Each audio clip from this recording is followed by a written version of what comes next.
compañeras, tanto los que forman parte de esta mesa como la gente de la audiencia, ¿no? Yo quería hacer unas breves aproximaciones quizás muy genéricas por el tiempo. La primera, algo, ya que esto se hace desde la UNAM, ¿no? Desde la plataforma de la UNAM,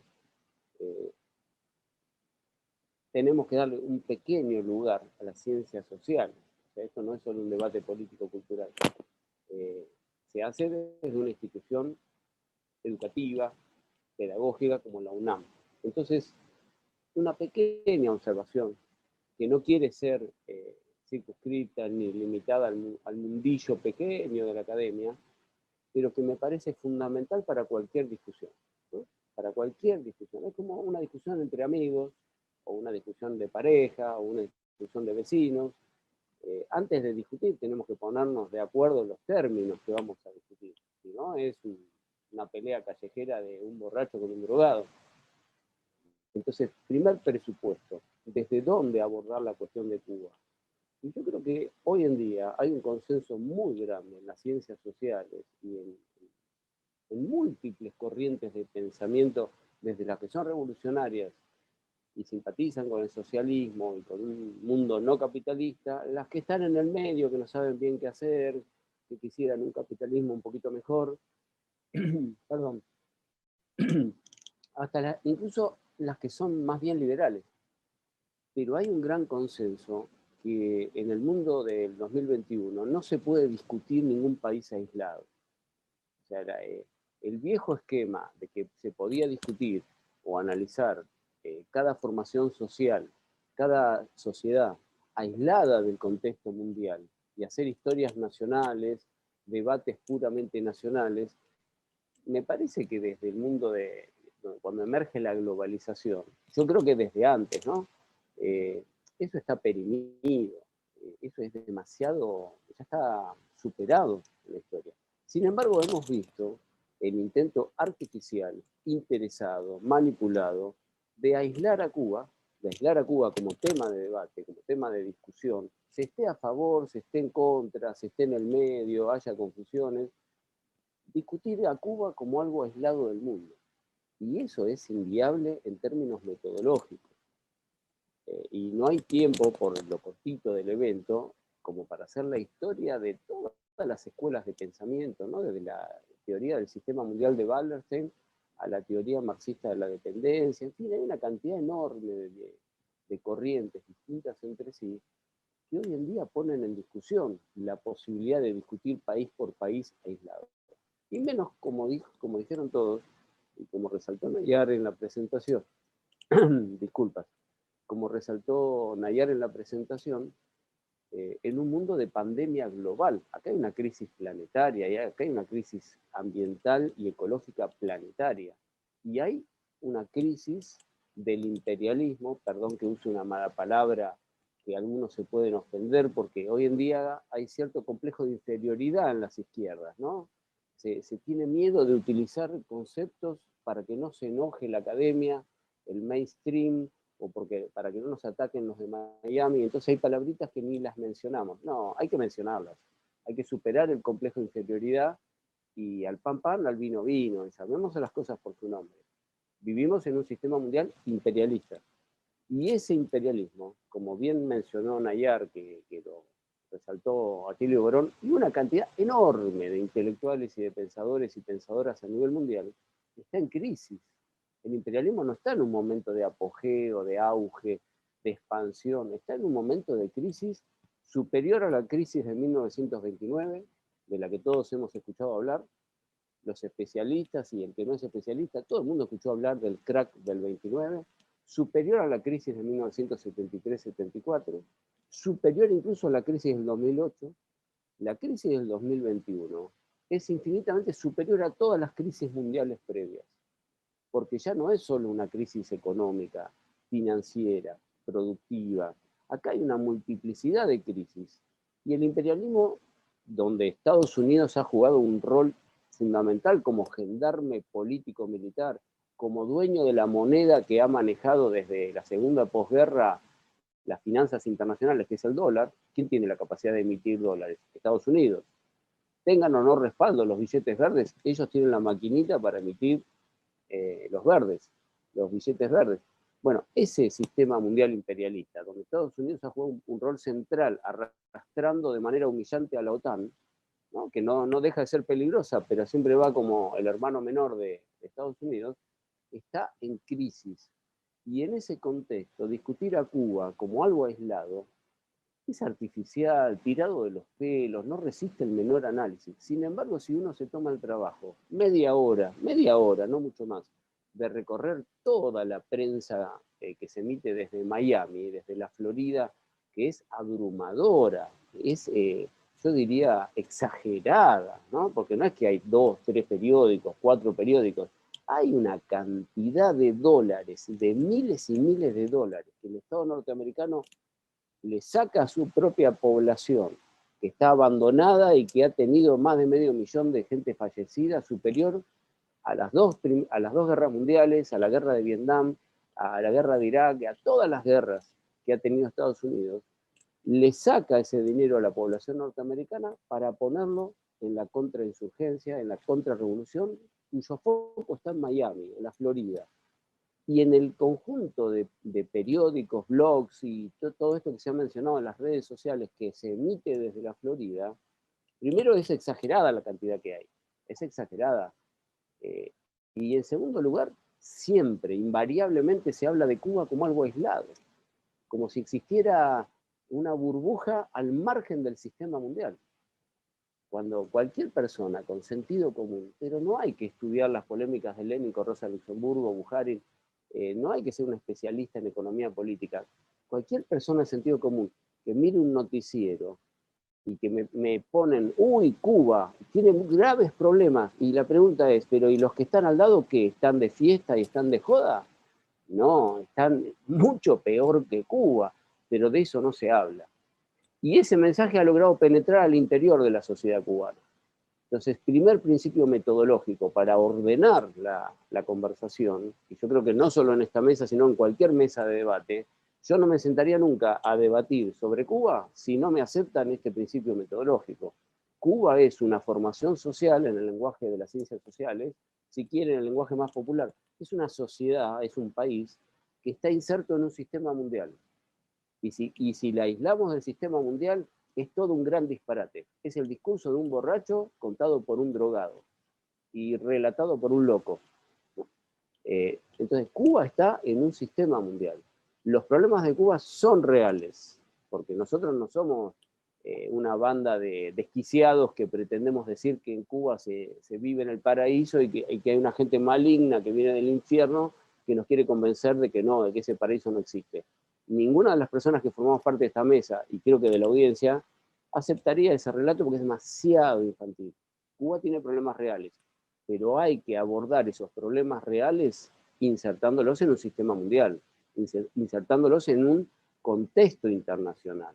La pandemia, nadie puede decir que solamente azotó La Habana, San Antonio de los Baños y Matanzas, porque sería un disparate. Bueno, ese mensaje disparatado, desopilante, que si no fuera tan trágico uno automáticamente larga la carcajada, parecería un programa de broma, de chistes, cómico, es el mensaje unívoco que se emite desde Miami y que ha logrado penetrar incluso en sectores importantes de la sociedad cubana, que únicamente discuten de Cuba. Y por eso fíjense que hay una cantidad enorme, porque yo me tomé el trabajo de rastrearlo, ¿no? En español y en inglés, que el título de los debates siempre se llama ¿qué pasa en Cuba? ¿Qué está pasando en Cuba? ¿Qué está pasando en Cuba? Y nunca se discute, bueno, pero ¿qué está pasando en México? Y en Bolivia, y en Venezuela, y en Perú, en Argentina, por no hablar de África, que ha recibido entre el 2 y el 4% de las vacunas a nivel mundial, por lo tanto se van a morir como moscas, típico producto del imperialismo, ¿no? De las desigualdades históricas que han rezagado a los pueblos del África. ¿Qué está pasando en Asia? ¿Cómo vive la crisis Europa? No, siempre se habla, ¿qué pasa en Cuba? Y me repiten esa preguntita aparentemente inocente de una manera abrumadora, bueno, insostenible. A nivel metodológico es, con todo respeto, ¿no? Cosa de burros y de burras. El que dice qué pasa en Cuba y no quiere mencionar, ni comparar, ni contextualizar en mi modesta opinión, o es un burro o es un mercenario de la contrarrevolución, ¿no? Y ahí están las dos cosas. Pero yo creo que para poder conversar sobre este problema, tengamos la opinión que tengamos, incluso los que están en contra del socialismo, contextualicemos los problemas de Cuba en el sistema mundial.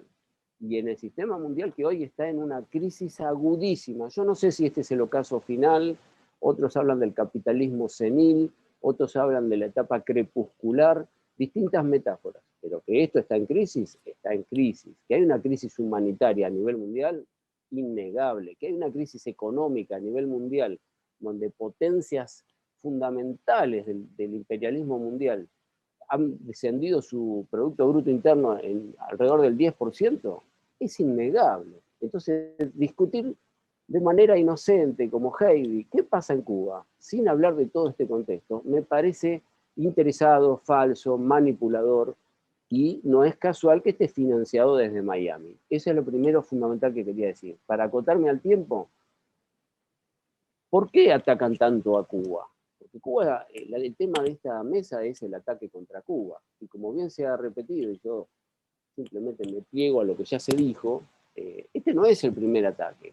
Hace 60 años que han invadido militarmente a Cuba, la han bloqueado hace 60 años, no le permiten comercializar con nadie, hasta tienen escasez de jeringuillas para aplicar las vacunas que ellos mismos han descubierto, porque evidentemente el imperialismo está ensañado contra Cuba, está obsesionado, tiene una posición un poco delirante, y no es solo el loco, este hombre que debería estar en un hospital psiquiátrico, que se teñía el pelo de naranja, ustedes recuerdan quién era, ¿no? Que parecía un personaje de Homero Simpson. No es solo el loco que se teñía el pelo de naranja.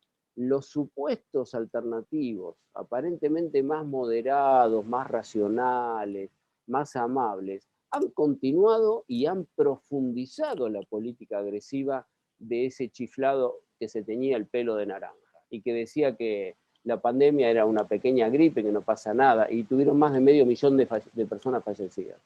O sea, el Partido Demócrata, para decirlo concretamente, y no de este ancianito inocente Biden, sino de Obama, tipo peligrosísimo, que prometió levantar la base de Guantánamo y cerrar los campos de tortura que hay en las bases norteamericanas de Cuba, no cerró ningún campo de tortura. Obama continuó con la contrainsurgencia y el ataque contra Cuba. La gran pregunta es, ¿por qué? ¿Por qué tanta obsesión contra Cuba? Bueno, si uno es más o menos razonable, con esto voy terminando, Nayar, uno tendría que pensar es que Cuba debe tener la reserva de petróleo más importante del mundo. Negativo, ¿no? Entonces, Cuba tiene una reserva de litio más importante del mundo. Negativo. ¿Cuál es la gran riqueza natural encerrada, secreta que tiene Cuba y que por lo tanto se ensañan contra Cuba? Yo creo que no hay ninguna, porque salvo que piensan que el azúcar es una riqueza que va a salvar a la humanidad, salvo el azúcar y quizás el níquel, digamos, no soy un economista especializado en Cuba, pero según tengo entendido, no tiene ninguna reserva natural que justifique semejante agresión. Para mí, la respuesta a por qué se ensañan contra Cuba desde el imperialismo norteamericano es por el ejemplo moral. Los que ellos no toleran es el ejemplo moral. En general, cuando invaden un país, sea Irak, sea Afganistán, sea Venezuela, sea lo que sea, lo que buscan es recursos naturales. Cuando dan el golpe de Estado en Bolivia, 2019, lo que buscan es el litio, si no es el petróleo. Pero en Cuba lo que les molesta no es que van por el azúcar. En Cuba les molesta el ejemplo moral, porque es una isla que los desafió muy cerquita de ellos. Yo estoy hablando de Argentina, que por suerte queda lejos. El imperialismo norteamericano está en la Argentina, la CIA está en la Argentina, la USAID está en la Argentina, están acá muy cerca nuestro y seguro que nos están escuchando. Pero a pesar de eso estamos un poquito lejos. Cuba está muy cerca, los desafió política, moral, culturalmente, han logrado mostrarse superiores, ¿no? Incluso se han dado el lujo de humillar al imperialismo norteamericano y ofrecerle ayuda frente al huracán Katrina, me acuerdo. Ahora le ofrecen ayuda frente a la pandemia. Una pequeña isla sin ningún recurso natural de importancia o de relevancia mundial se ofrece para ayudar al imperio más poderoso de la Tierra desde la época del Tercer Reich.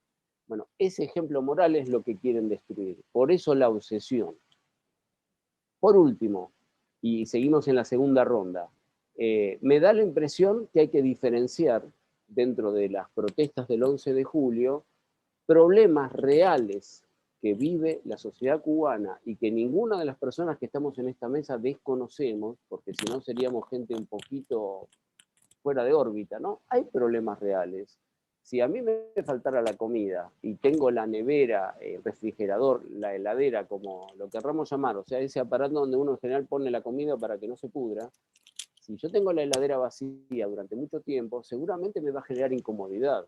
Incluso si yo simpatizara con el gobierno, pero a la noche no sé qué voy a comer y qué le voy a dar de comer a mi familia, habría una incomodidad. Porque la falta de comida, por ejemplo, es algo muy básico, es un recurso humano, es un derecho humano y un recurso material que cuando escasea, y no un mes, sino durante décadas, ¿a qué sociedad no le generaría disconformidad? Es una cuestión de sentido común. Entonces, hay problemas reales, pero la inmensa mayoría de esos problemas reales se explican a partir de un contexto internacional y de un bloqueo feroz que la pseudo oposición o esta disidencia artificial que se fabrica desde Miami con una cantidad de dólares impresionante y se puede probar porque los propios gringos en sus páginas web lo dicen. No es que uno mira demasiadas películas en Netflix y tiene una mirada conspiradora. No, las propias páginas web de Miami dicen, sí, le estamos dando miles de dólares a grupitos en Cuba para que armen líos, ¿no? Entonces, me parece que hay que diferenciar los problemas reales, las protestas de gente que tiene cierta disconformidad, y por qué no tenerla, si no es nada malo estar disconforme si uno no tiene para comer. Pero hay que explicar esa escasez a partir de un bloqueo que lleva 6 décadas. Yo les digo con todo respeto, si la Argentina bloquearan 6 meses, explota la Argentina. Si bloquearan 6 décadas, bueno, no queda nadie en este país. Y eso que es un país que tiene todos los recursos naturales que Cuba no tiene. Entonces, hay que diferenciar los problemas reales de la contrainsurgencia y la contrarrevolución armada artificialmente. Yo creo que esa diferenciación central hay que hacerla. No todos los que protestaron son mercenarios. Yo no estuve ahí, pero que había muchos mercenarios y que uno mismo, yo he dialogado con gente que, para mi sorpresa, y dejo la pregunta para la segunda ronda, ¿cómo puede ser que antiguos revolucionarios, que fueron amigos míos, amigos personales, y que yo consideraba mis maestros hace 15 años atrás, hoy me naturalizan recibir dólares de Estados Unidos? Pero no dólares emitidos como remesas por un familiar que ayuda a la familia, lo cual es perfecto. Además, se habla de la solidaridad al interior de la familia. Si yo tengo un primo que vive en Suecia y que gana mucho más dinero y me puede ayudar a mí y a mi familia, bienvenido sea. No, dólares venidos de la CIA. No es lo mismo recibir remesas de un familiar que ayuda a la abuela que está enferma que recibir $20.000 de la CIA. Creo que hay una diferencia fundamental. Y cuando discuto con algunos compañeros de Cuba, creo que se ha naturalizado en los últimos años, sobre todo a partir de Obama, recibir financiamiento del imperialismo norteamericano. Y se lo empezó a vivir como algo natural y normal. Y si el gobierno cubano dice, voy a usar una expresión argentina, si me perdonan, yo soy el único argentino aquí, che, eso es muy sucio, no se puede recibir platita de la CIA. El dinero de la CIA está muy sucio, está manchado de sangre. No, ¿por qué? Pero si es para el progreso. No, no, mirá, si la CIA te da dinero, no es para ningún progreso. Lo que quiere es que Cuba vuelva a ser Puerto Rico. O sea, el prostíbulo norteamericano, el burdel lleno de casinos y mafiosos que vemos, por ejemplo, en películas como Scarface, con Al Pacino. Toda la mafia esa que estaba en Cuba, que se fue a Miami, quiere retornar a Cuba. Y si ponen plata, no es para ayudar a la abuela que está enferma, o al sobrino que por ahí tiene la nevera con pocos alimentos. Quieren derrocar a la revolución cubana. No hablan de ellos hablan de transición, pero lo que quieren es derrocar a la revolución cubana. A eso hay que oponerse, hay que denunciarlo. Y no hay que tener complejo de inferioridad. Hay que decirlo con nombre y apellido, al pan pan, al vino vino. Si la CIA pone plata en Cuba, hay que denunciarlo. Adelante, Nayar. Y después sigo. Perdón si me extendí en el tiempo.